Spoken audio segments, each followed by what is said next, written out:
Welcome to Good Morning Uganda Extra, which is an extension of Good Morning Uganda. Now, Good Morning Uganda kicks off at exactly 6:30 every weekday, so you can't afford to miss a very interesting program. So much laughter here and there, yet very informative, because we make sure you start your day a very informed person, looking at what is happening locally, and also we look at what is happening internationally. So you enter a day a very informed person. Make it a date with us, 6:30 every weekday. The Fantastic Four, and of course a very big team behind the cameras and the technical beat that ensure we appear the way you see us, to bless, to start, to ignite your morning. Now, this morning, I have a guest whom I find very relevant when it comes to fighting youth unemployment. And I have the Managing Director of Tweweza Impact, and that is James Katumba, with whom we are going to be discussing a number of issues regarding youth and entrepreneurship to ensure that we can fight that is unemployment amongst the youth, which happen to be the biggest population that our country has, with so much potential, yet little has been tapped into this group of people to ensure they live to the fullness of their potential. Katumba, welcome to our studios. Thank you so much. It's a pleasure to be here. Okay, and now just to have better understanding of the gentleman I have in studios, to my viewers, when we talk about that is Wezesha, if I pronounce it right, I'm not very good in Swahili. Is this a non-governmental organization? What do you stand for? What do you do? Yes, thank you so much. So Wezesha Impact is a non-government organization that I and a few colleagues founded in 2013. The journey to co-founding was actually longer, but seriously we started in 2013. A little bit about me. I am originally a teacher by profession, a teacher of economics, geography, commerce. And one of the things that did happen to me when I was still teaching is I would teach and I would see young people are not taking the concepts of commerce and to start businesses, or the concepts of economics to start businesses. So then we asked ourselves, how can we actually take what we know and help young people to start enterprises? So we co-founded Wezesha Impact to do one thing, to equip young people with the skills, tools, and networks for them to be able to start enterprises, and that way be an avenue for increasing job creation in this country. What we stand for the fact that young people have so much potential. If they receive the right support, they themselves can solve the problem of unemployment in their community, and we are there to walk the journey with young people as they tackle the unemployment issue by starting enterprises. Now, let's be more specific. You talked about helping young people. And today we see so many people come up and they say, we are here to help young people. Yeah. We are here to nurture young people into fulfilling their purpose and moving into their destiny. How do you do this? Yeah. So there are 6 steps that we take, and these are not steps that we invented. These are steps that were actually come from like really well-grounded research. They are steps that have been actually generated by knowledge created from experiences of peers. Now that is one thing that I would like to say. Many times we like to assume we are the experts and others don't know. No, I would like to say that we believe that as a group we can always learn from each other. Step number 1 is identify the right type of youth you're going to work with. We cannot solve the problems of all the youth. We can only help very specifically a certain group of youth that fit within and are aligned with the mission that we have. So we identify young people. And what Wezesha Impact has done is to align ourselves. We have partnered with 100 vocational training centers in this country because we believe vocational training centers are a pool of young people that are ready to be entrepreneurs. So we align with vocational training centers, east, north, central of this country, and we identify young people in those vocational training institutes. We then train those young people on what it is to start a business when they are still in vocational training. So the vocational training schools are doing the technical things. For us, we are saying, can you start a business club when you're still in the vocational school? So for a full year, they learn how to start, they learn how to fail, and then they learn how to restart again, such that by the time they graduate, they've had an experience. You know, graduates usually ask, you ask me for experience, where is the experience?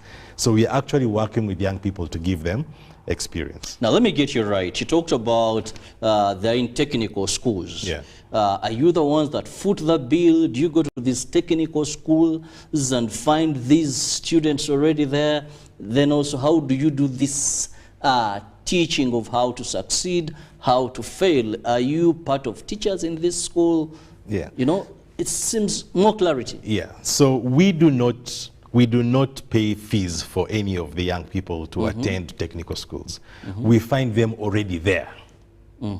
We find them already there. And then we have a conversation with the center and say, you have young people here, you are doing a wonderful job, but there is this additional gap that you are not addressing that we could actually work with you.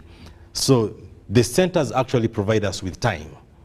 And we send in our staff members who collaborate with patrons that are already teachers there. So we are not members of staff, but we are partners of the centers. And the young people, we find them there already. The young people do not pay to participate in our programs.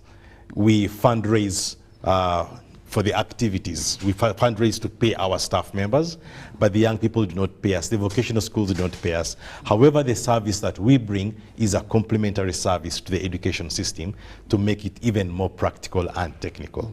That's a good idea, but it brings me to another question. Yeah. I've seen various professors of business, of commerce, not even owning a kiosk. Now, we've learned that you can only give what you have. If you are to talk about Wezesha yes. Impact, do you have something that you can say what you're passing on, actually you've applied it and it is working? Because the problem we find is people knowing what to do to get rich, and they can pass that on to others. But they can't do it. But they can't do it. Yeah. And this is what sometimes our students do not understand, do not take certain things serious, because if you know what it takes to be rich, you know what it takes to start a business, how many businesses do you have?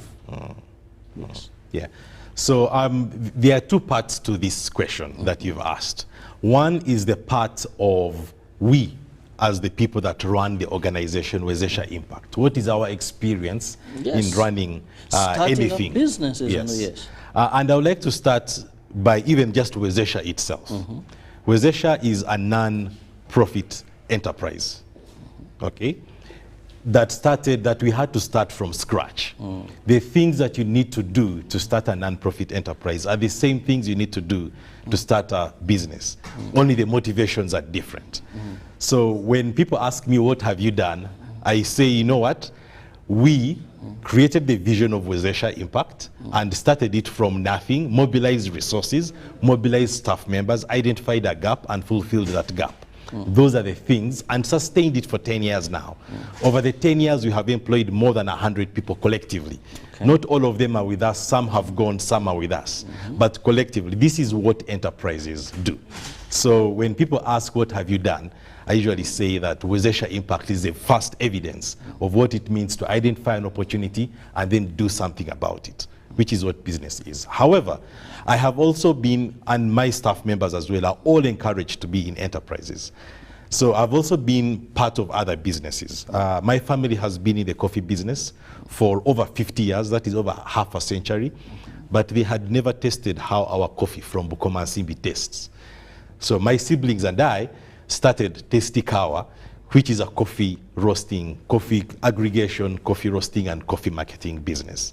My parents, when my parents were teachers, when they retired, we sat down as a family and said, okay, what do we do? So we actually do run a primary school in Bukoma and Simbi in memory of our grandmother, Louis Junior School. And this school has been there for 13 years. And we can go on and on about the enterprises. And there's one enterprise I would like to encourage young people to participate in. When we talk about enterprises, everyone is telling you to start your own thing. You don't always have to start your own thing. Not everyone is made to start, and we need to start recognizing that. However, you can invest in businesses without you having to be the one that has started it. And there's a big opportunity there.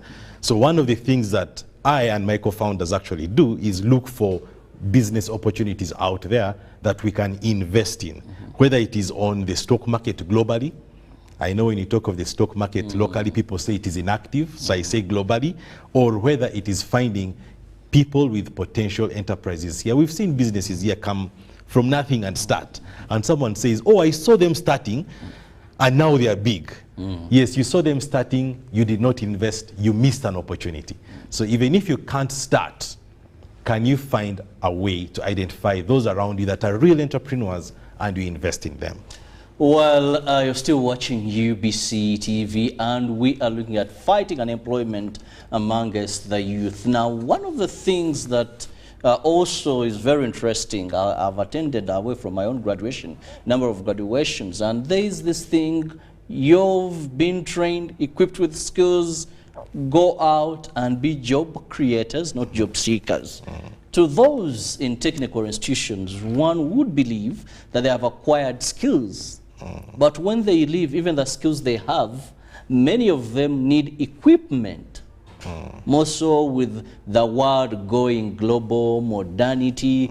Every day now, sometimes there's technology, there's a gadget you need to purchase.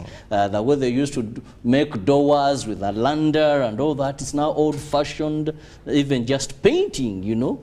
Now, so how then do these people, because there's an assumption that whoever goes to a technical institution or vocational education will come out a star and they know what to do. But then they also need startup capital. Yes. How then do they address this challenge? Yeah.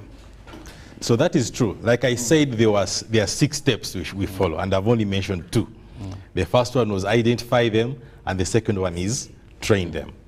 The third step is, after you've trained these potential entrepreneurs, is to really connect and sustain them. And by connect and sustain, it means, 1, connect them to peers, so that the peers who are really starting out and succeeding, so they have a peer network. In Uganda here, we have a wonderful peer network called the Kwagalana Group. Rich men that have actually connected themselves to each other. You cannot survive here without connections anywhere in the world. Very true. So connecting and sustaining them. And this is where the role of incubators comes in, and accelerators. And we are happy that we have incubators and accelerators coming up within the country, but we need more. There is need for more, so that you actually have these communities that are providing motivation for the young people to continue. But after connecting and sustaining them, you need to fund them, which comes back to your question. And there is no single enterprise that has grown without getting funding that is appropriate for them. And I would like to use that term, funding that is appropriate for the particular enterprise, because there are multiple funding types. The most popular one is go to a bank. That is the most popular one. When you tell people, go look for finance, what comes to them is go to a bank. I wouldn't advise anyone to go to a bank for startup capital. From my own experience, I would advise people to go to a bank for expansion capital. You've proven the business will work. You are certain about if you put in 1 shilling, you will get 1.5 shillings. Then at that point, go to the bank. Why? Because the bank deals with certainty. The bank tells you you're taking 1,000, you will bring back 1,300. Full stop. Whether your 1,000 becomes 800, you have to bring back 1,300. The bank deals with certainty. Starting an enterprise is full of uncertainty. So it is only after you start getting some form of certainty that I would say go to the bank. However, there are other forms of finance. I'll go to the second most popular one in Uganda, which is grants from government. We have all these programs. I think the popular one now is parish development model, but we've had the youth fund, we've had the women's fund, we've had multiple funds. I will not go into the reasons why those funds are not performing the way we think they should have performed, at least in my opinion. But it is an important source of capital. And those who know how to use those funds appropriately, that don't mix politics with business, can actually benefit a lot from them. The third most popular form of capital is friends and family. We all know people that have really started out because of friends and family. And you see, Ugandans, sometimes when someone succeeds, they talk about it negatively. They say, that one is successful because of the father. I wish we wouldn't look at it that way and talk about it with a negative angle. And even though, because there are three forms in which wealth is made. You either make it, inherit it, exactly, or marry into it. So basically, those are three principles of making wealth. Exactly. You work hard and make money, you inherit from your father, from your uncle, or you marry into wealth. And if you have proper managing skills, definitely you're there. Exactly, if you have proper managing skills. Because even when you inherit it or marry into it, you still have to make sure that you are able to multiply it.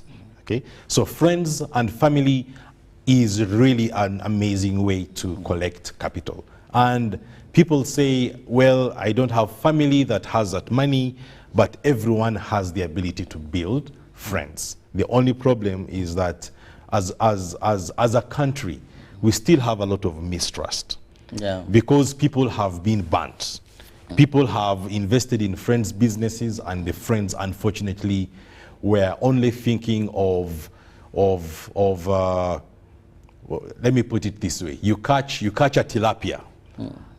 You have been used to silverfish, and then you catch a tilapia, and you think you have arrived, not knowing that beyond tilapia, there is also the Nile perch.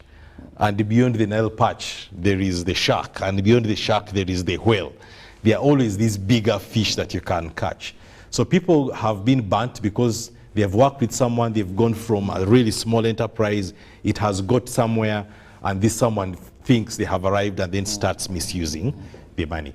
But in terms of the question, going back to the core of the question, young people need capital. Yes, it is true. Young people need capital, and this is where friends, families, incubators, microfinance institutions, banks, government come in, and we need to work to support these young people to start their enterprise. Well, indeed, supporting these young people, one of the things I always find funny in my country is it is very easy for people to fundraise for a funeral. It's very easy for people to give you money for a wedding, an introduction, and these other things. Just form a group and people will begin giving money. But it's very hard for people to say, our brother is not doing fine, let's fundraise something for him to start life.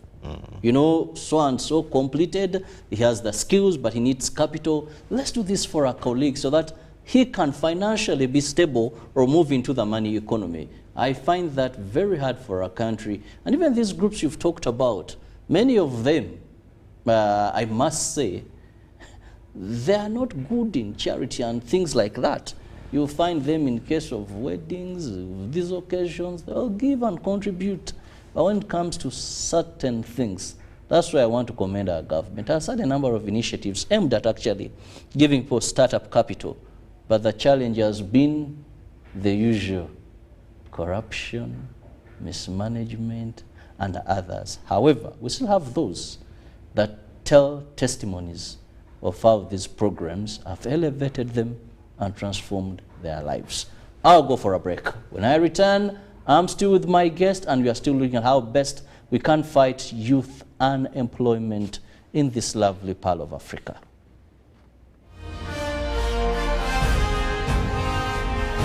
Live from UBC Studios in Kampala, this is Good Morning Uganda Extra.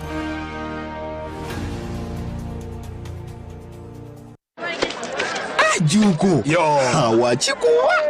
Check the shopping, man. What's your secret? Haven't you heard of the parish development model, PDM? Yes, I did, but I thought it was just a talk. No, Sebatia. It is real. I and a few friends together formed a circle, accessed money from the PDM, invested in a portrait project, and now things are moving.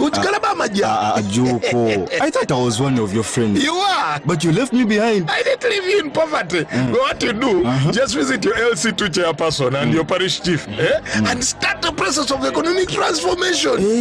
Just like that. The parish development model is an initiative from the government of Uganda through the Ministry of Local Government designed to transform all lives of Ugandans for the better. PDM, my parish, my development, my life.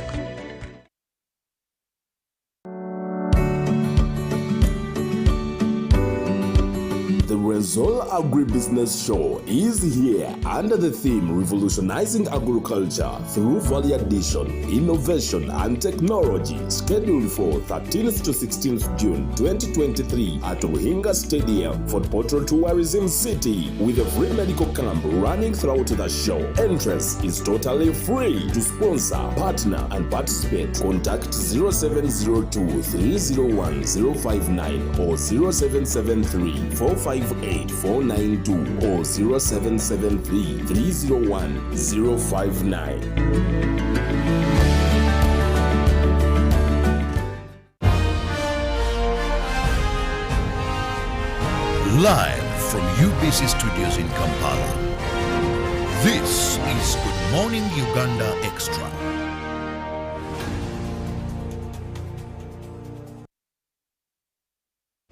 Welcome from that break, and thank you so much for being with us here on UBC TV. It is Good Morning Uganda Extra, and in case you've just joined, I'm Robert Cherabonyonitono with my guest James Katumba from Wezeshe Impact, with whom we are discussing unemployment. How best can we fight unemployment in our country? And he says, well, they have 7 models to which they are addressing this challenge. We must accept Uganda is one of the countries in the world that has among those the fastest growing population, of which majority of the population happen to be youth. And now what does this mean? A big youthful population is very healthy for any nation if properly planned for and utilized. But still, a big population dominated by youth is a time bomb and a danger to a nation if not properly utilized and seen to their full potential as far as achieving a better defined destiny for them. Now, this is what we are trying to look at. Now, Katumba, when we talk about giving these youth skills, still one of the things I've noticed is many businesses that start in this country do not live to see their first birthday. If you go to the Registration Bureau of Companies, URSB, if you go to Kasita, Uganda, that is the body that brings together traders, both Kampala and Kasita, Uganda, one thing they will tell you, that yes, you look at these arcades, in case we have to go to maybe any other forms away from technical work. They will tell you, yes, this arcade, that particular shop, by the end of 5 years, you'll find maybe 20 people have been there. One comes, fails, goes away. The other comes, rents that place, fails, goes away. The other goes away like that, or extend to suburbs, then later they give up. Companies, if you're to go at URSB and you hear so-and-so construction, look at them within 5 years. How many are still standing? And that's a big challenge. These monies you're talking about getting from groups, microfinances, when you go to most of these circles of youth, After a period of time, you look at them, someone will tell you, "I broke off. We started, you were 20. Oli agenda oba kati akolera wa this one bakolera wa." It's you just see that. So it is normal for businesses to start and fail. Let us first agree that that is normal. And for anyone out there who is starting an enterprise, they should be aware that there is a probability you will start and you will fail. Failing is a result of multiple things. It could be a result of the market did not need your products or services. But it could also be a result of you ran out of cash, or it could be a result of you mismanaged the enterprise. So there's a lot there. But I'd like to go to one of the things that this country has. People start businesses mostly for two things, two reasons. Two motivations, let me not say two reasons, two motivations. There are those that are called necessity entrepreneurs and those that are called opportunity entrepreneurs. Now, as a country, we mostly have necessity entrepreneurs. I am starting an enterprise because I have to survive. It is necessary for my survival. That is what is called necessity enterprises. And that is the majority that we have. And then there are those that start enterprises because they have seen a specific opportunity and they are driven by innovation, they are driven by creating something new. And those are the fewer ones that we have in this country. And because the country has mostly people who are starting so they can get food for tomorrow, the businesses do not usually get time for them to be able to grow before they can actually start sustaining someone. Somebody starts a business today, and at the end of the month, they have to take out a salary from that business. They do not have enough running capital. So we should actually put a lot of respect on entrepreneurs that start here and are able to survive for 1, 2, 3, 4, 5 years, because our environment is not really primed for supporting these necessity entrepreneurs. Which brings me to the next 2 steps. I said that there are 6 steps, which brings me to the next 6 actions that actually have to be taken in supporting enterprises. And the 5th action is regulation and enabling. And this is fully a function of government. And we in the non-profit sector and other enterprise support organizations can only really add to government in doing regulation and enabling. When it comes to regulation and enabling, we are talking about the ease of doing business. Uganda has made progress in ease of doing business, but there is still so much more that can be done. Here, if you want to, I think sometime back, if you wanted to start a business, it will take you over a month to register. Now it takes you a week to register. But there are countries in our neighborhood where it takes you a day to register. So ease of doing business is something that really government, I'm happy it's working on it and is doing something. That is part of, for example, regulation and enabling. There is providing incentives. Okay, when you start, do you have the incentives? And the incentives are there, but I would like to say, government, please kindly do a better job at popularizing these incentives. People think that the incentives only go to foreign investors. Why? Because the foreign investors come in and they have time to research what are the incentives. The foreign investor will come here and go to a big law firm, and the big law firm will be able to advise them on all the incentives they can take advantage of. Me from Bukoma and Simbi, I don't know a law firm. I haven't seen I don't even know where Uganda Investment Authority is. I don't know where to start. So kindly government departments popularize the incentives for local people to take advantage of them. So when it comes to regulation, ease of doing business, incentives, policies, that is really an action that has to be taken to ensure that we have a higher survival rate. The 6th action that has to be taken is celebrating of those who succeed genuinely.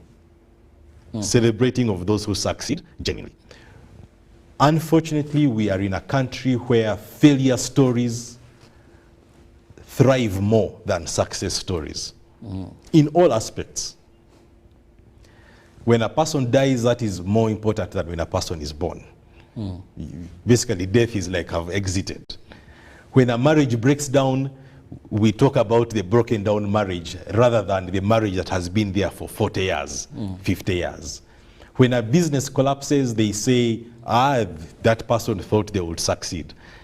And we talk about that more instead of really focusing our aim at those who are actually making it and succeeding. I would like us to move away from, as a country, from waiting for people to fail to celebrating those who are progressing. And the importance of celebrating those who are progressing is that success stories inspire. I'll talk about a small country. When I say Jamaica, what sports do you think of? Running.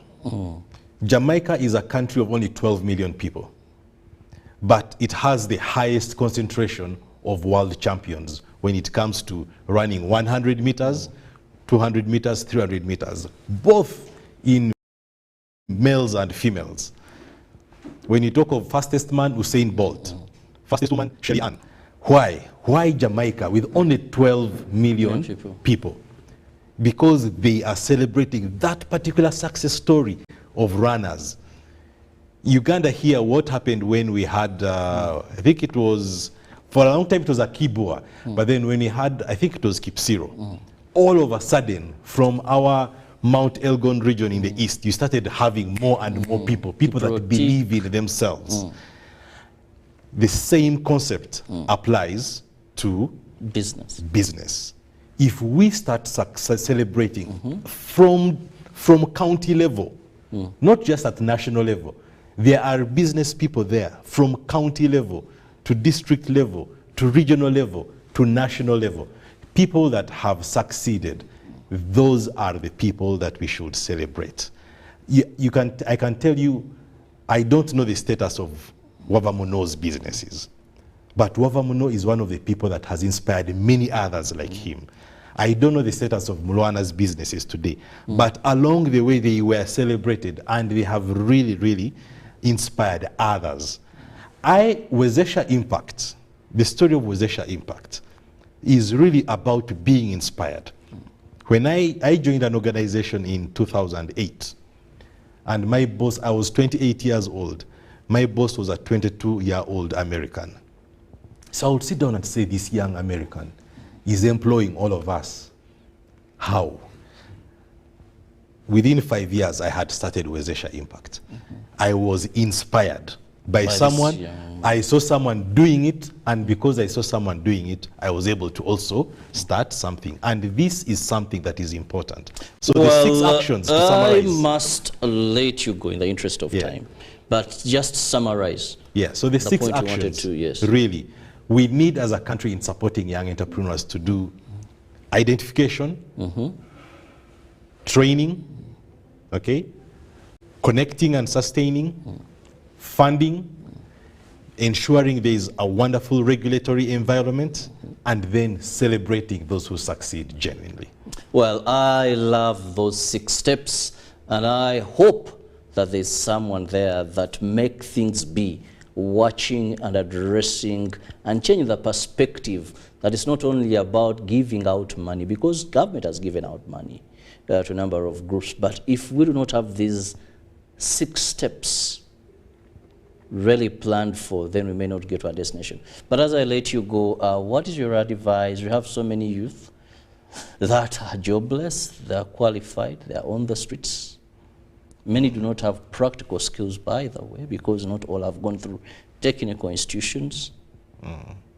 But they knew that once I go through education, I'll get a job. And there is nothing like an educated, unemployed person, desperate, at least one who never went to school, hustles and believes sasoma. This one believes there must be someone there, because I have a document here that will employ me and I'll start life. 5 years, 6 years, nothing seen. So honestly, the number of jobs we create compared to the number of jobs that are needed is little. So in this country, we have to advise young people, yes, jobs exist, but really you have to be extremely competitive or extremely connected to get these jobs. Now, in the case that you've actually failed to get a job, don't give up.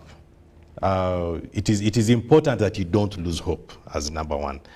And secondly, it is important that you actually start thinking about how do I start solving a problem for somebody else. That is the easiest way to identify ways to start lifting yourself. Ask yourself, who out there has a problem and how can I solve that problem for them?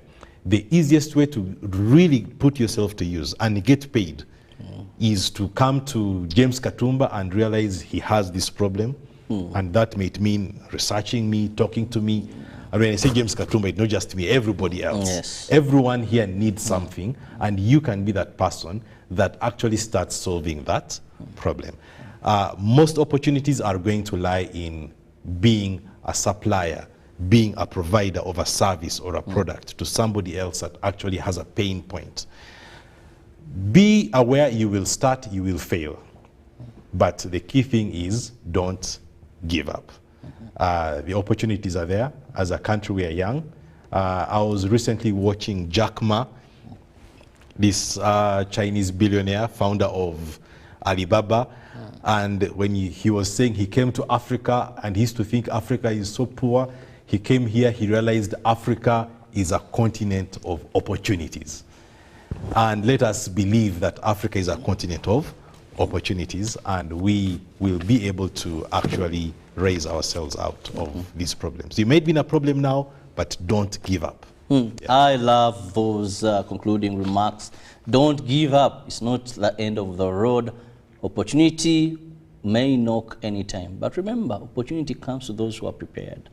So as a young lad out there, as a youth out there, are you prepared so that when opportunity strikes, you take full advantage of it? And we hope that the 6 steps mentioned by my guest this morning will be addressed and handled, because it's not all about giving youth money. It is how have you prepared them for the opportunities available. But also, something he did mention is discipline.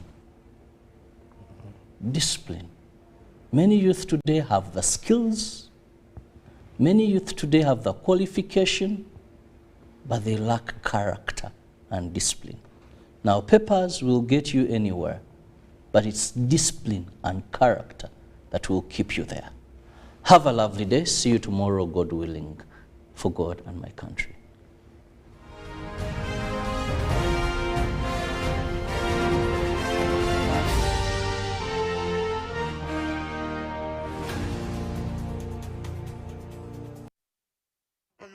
This